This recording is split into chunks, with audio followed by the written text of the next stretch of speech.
আত্মপরিচয় মুসলিম। মহান রবের বাণী করিয়াছেন মুসলিম নামকরণ তোমাদের পিতা ইব্রাহিম। অকাট্য ও বিশদ ভাবে আসিয়াছে কোরআনে, তাহার উপরে বিশ্বাসে আমরা সবাই মুসলিম। কোরআনে বর্ণিত ইব্রাহিম তো ইয়াহুদি ছিল না আর না নাসারা, বরং সে তো ছিল এক নিষ্ঠ মুসলিম। এই নবী এবং পূর্বের উপরে সকল মানুষের মাঝে মুসলিমগণের ঘনিষ্ঠতম হইলেন নবী ইব্রাহিম। মহান আল্লাহ কহিলেন, আমাকে যথার্থ করিও ভয় এবং মরিও না কখনো না হইয়া মুসলিম। বিচ্ছিন্ন না হইয়া আল্লাহর রজ্জুকে দৃঢ়ভাবে করিয়া ধারণ, স্মরণে রাখিও আমারই অনুগ্রহের তালিম। কোথাও পাইবে না খুঁজিয়া কোন নর কিংবা নারী দিনের ব্যাপারে তাহার চাইতে অতি উত্তম, যে মুসলিম হইয়া কবুল করে ইসলাম এবং একনিষ্ঠ ভাবে অনুসরণ করে মিল্লাতে ইব্রাহিম। পুত্রদের প্রতি ইয়াকুবের উপদেশ, নিশ্চয়ই আল্লাহ তোমাদের দিন মনোনীত করিয়াছেন ইসলাম, আর মরিও না কখনো তোমরা না হইয়া মুসলিম, এবং এইটাই মিল্লাতে ইব্রাহিম। মহান রবের প্রশংসা ও কৃতজ্ঞতা জ্ঞাপন করিয়া ইউসুফ অশ্রুসিক্ত ও বিগলিত হৃদয়ে কহিলেন, নেককারদের অন্তর্ভুক্ত করিয়া মুসলিম হিসাবে আমার মৃত্যু জারি করিয়েন।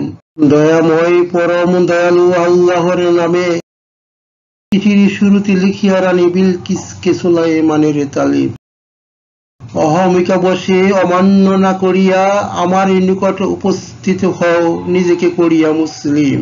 মহান রবের নিদর্শন দর্শনে রানী বুঝিলেন, নিজেরই প্রতি জুলুমের মতো করিয়াছেন অনেকে ভুল।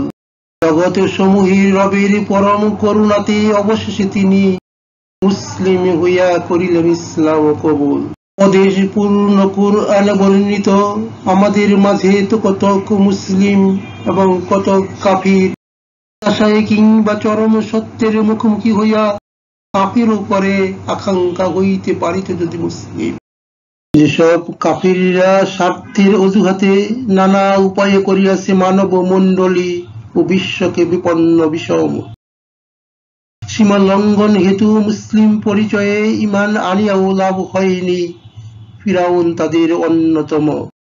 সালাত ও কুরবানি এবং জীবন ও মরণের সবকিছুর একচ্ছত্র মালিক যে আল্লাহ রব্বুল আলামিন, তাহার নিদর্শনে আরজ করিয়া জাদুকরেরা বলিয়াছিল, পূর্ণ সবরের তাওফিকে মুসলিম রূপে আমাদের মওত দিন।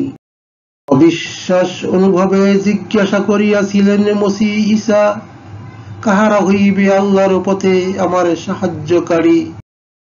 সাক্ষী তুমি মুসলিম আমরা আল্লাহর পথে সাহায্যকারী। জবাবে কহিলেন, ইমানে বলিয়ান সকল হাওয়ারি। বিশ্বনবী কোরআনে কহিলেন, আমাকে আদেশ করা হইয়াছে মুসলিম যেন হই আমি প্রথম, আর নাই কোনো ভয় ও দুঃখ তাহাদের, যাহারা হইয়াছে ইমানে বলিয়ান মুসলিম।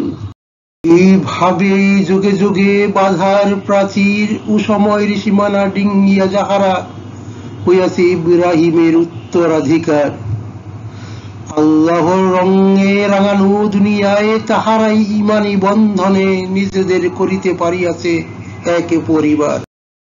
মহান রবের পথে থাকিও অটল এই মন্ত্রে, কোরআন আমাদের বিধান এবং দিন আমাদের ইসলাম। ভয় ও ভরসার মিনতিতে তাহার প্রতি ইমানে বলিয়ান হইয়া নিজেকে সতত রাখিও মুসলিম।